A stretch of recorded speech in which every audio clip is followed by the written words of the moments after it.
So related to robotics is 3D printing. Traditionally, when we make something, we have reductive processes that cut away material called machining. It's like using a drill, but moving it around in 3 dimensions and cutting away pieces of plastic or metal. There's also additive processes where you add material, and that's what 3D printing typically is, where it's basically like you heat up plastic and you spit it out and you create a structure by moving the nozzle around to add to a certain place. Now that automation is less expensive, more people have access. You can buy a 3D printer online now for a few $100s. You can go to Home Depot in some cases and buy it. When I came to USC 20 years ago, we had a 3D printer, but it was tens of thousands of dollars, and it used very expensive materials. I think this is an interesting example of 3D printing, a non-traditional example. This fellow set up a robot in the desert, automated robot.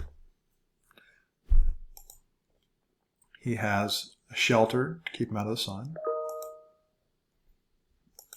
And the automation focuses 4 Fresnel lenses onto a surface of sand. So it's just sand using solar power. It's melting the sand, heating it up, sintering it. And the automation is moving the focus around the surface. So it traces out a path along a surface. And then he comes back, it lowers, and he adds a little bit of sand, and it does another layer and another layer and another layer. And eventually, when you're done, you take the sand away. So instead of building up, it's actually sinking down into a box. And you add another layer on top of another layer on top of another layer. And when you're done, you have to brush all the loose sand away.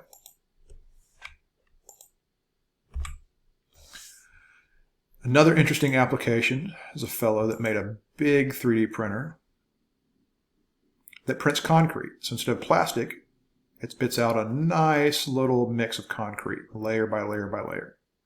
And he used it to print pieces in his backyard for a castle. So he made parts and they stacked together to make a castle for his kids to play in.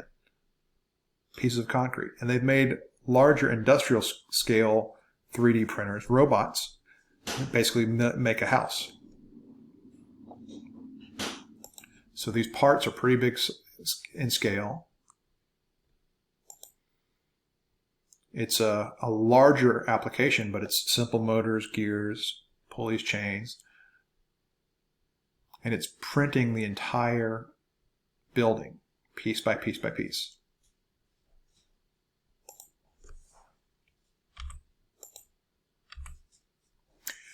There are examples of printing metal. Just like in the application with the sun, you use a laser to heat up the metal, layer by layer by layer. Heat up what you want. Use a powder, very fine powder of metal particles. So when you heat them up, they stick together. And you grow a layer by layer apart. And when you pull it out, you have to brush away the loose particles, vacuum up all the dust, and then take that part out and finish it, and you have a metal piece, which is pretty amazing.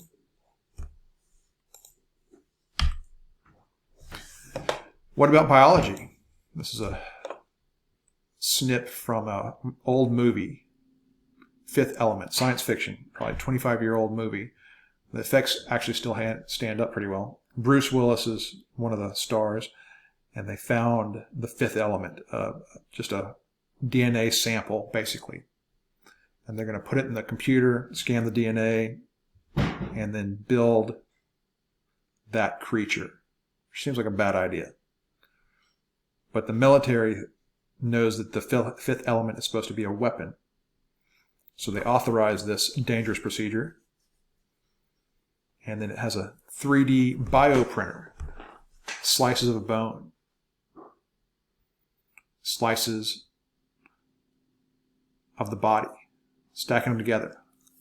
We can't do this. We won't do this for many years, if not decades. But it's interesting to dream about. But we are doing some biological 3D printing for simple things.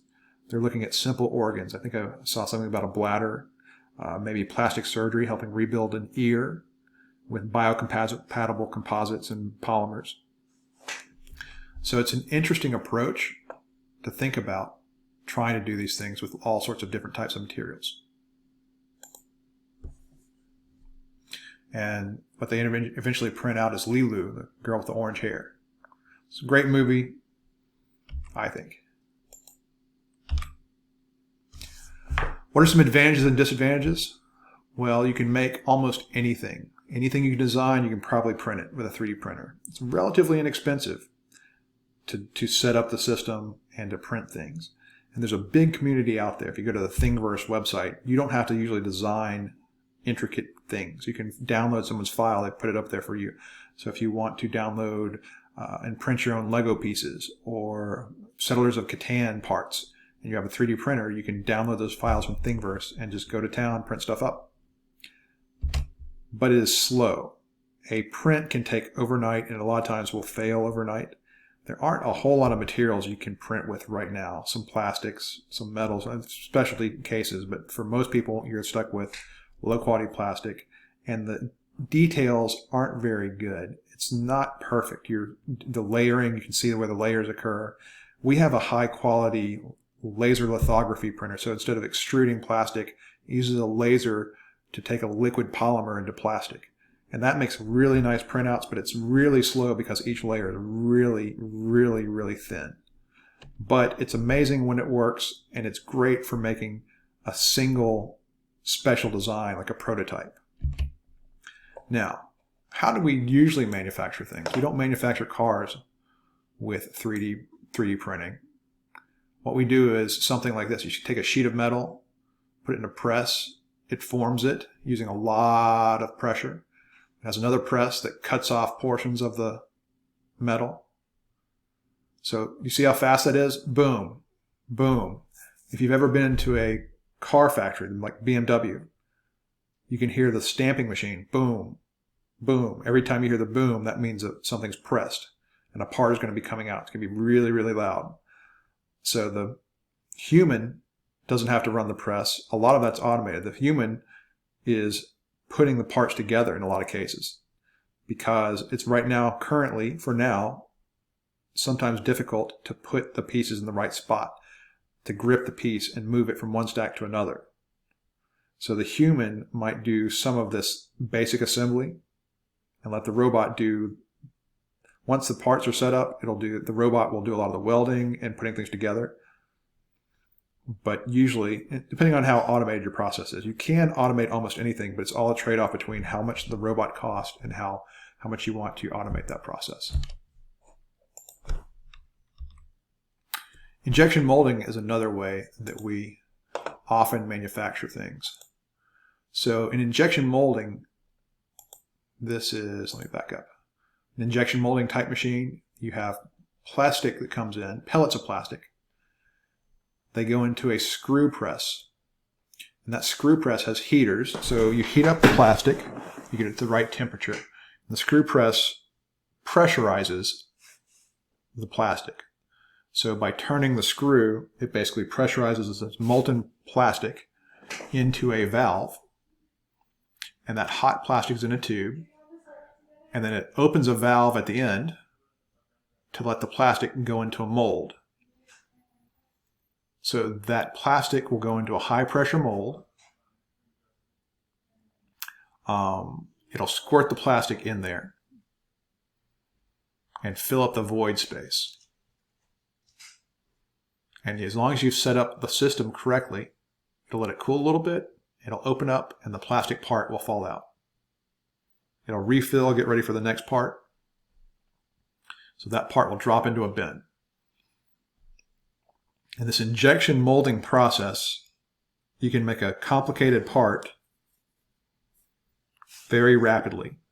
You can make thousands of them very rapidly, all day long, as long as you keep supplying it with plastic. So this is typically, those are the two main manufacturing processes you're typically going to see for automation. And those are much faster But it takes a lot more time to change from one design to another. So that's really the big advantage of 3D printing. You can make different parts. If you want to make 10,000 of the same part, once you have a good design, you get a process like this, or like the car door process where you stamp it out of metal. All right. A couple of activities for today. I have a game link.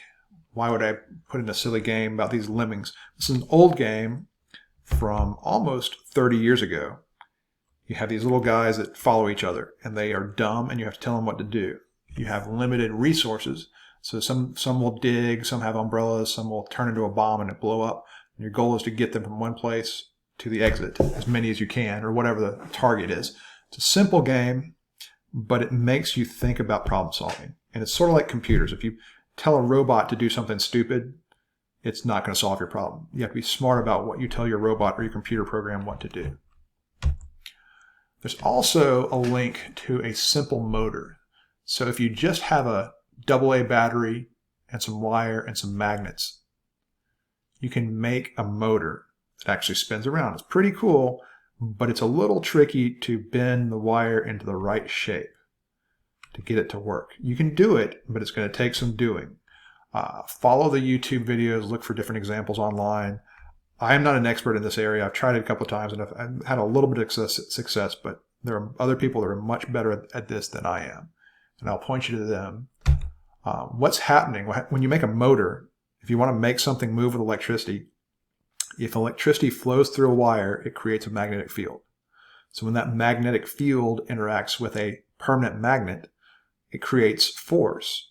And that's what is pushing, because the two magnetic fields are pushing against each other, that makes the wire want to go. So as long as the electricity is flowing, it's creating that electromagnetic force in the wire, and it pushes against the magnet. And luckily for this project, electricity can flow through the magnet. So electricity is going out of one end of the battery, through the wire, and back through the magnet and up into the bottom of the battery. You can think of it that way. And when it flows, it creates that force, and it spins around as long as there's not too much friction, as long as there's current flowing through that battery. So that's a tricky one to do, but it's interesting if you can get it to work. And there are multiple designs. Some may be simpler than others to do. So look around if you want to try this one. I think it's neat to make an electric motor. All it takes is electricity flowing through a wire and a magnet to make a simple motor. And that's it for this topic. We talked about some robotics and 3D printing.